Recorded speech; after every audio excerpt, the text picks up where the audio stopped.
Learning more about what happened between a local pastor and a young girl that led to his arrest. We've spent the day in Newport News uncovering new information. This is Michael Lindell Harris Sr.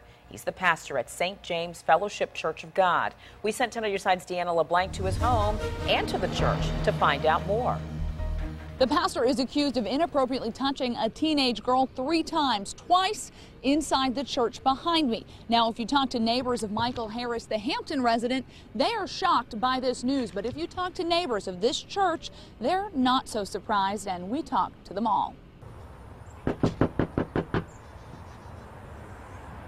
At Michael Harris Sr.'s home in Hampton, no answer Friday afternoon. But earlier in the morning, neighbors say they saw police take out boxes of evidence, even computer hard drives, much to their surprise. It's like I have a hurricane going off in my head because I never would have thought that. Donna Green says Harris was a friendly neighbor. He even prayed with her when her mother passed away. He's always been so helpful, you know.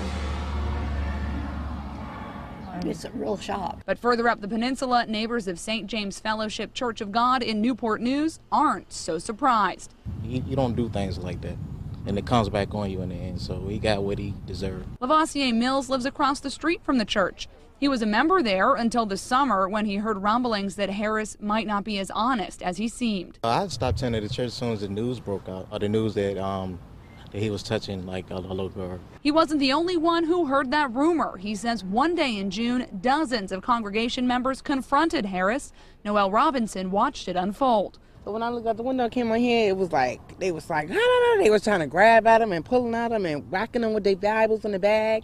Then the state trooper came up and he was like pulling them away from him and everything.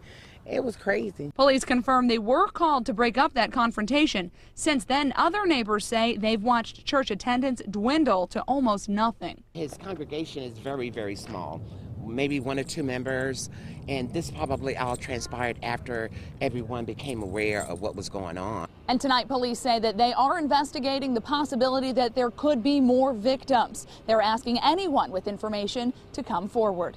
In Newport News, I'm Deanna LeBlanc, 10 on your side.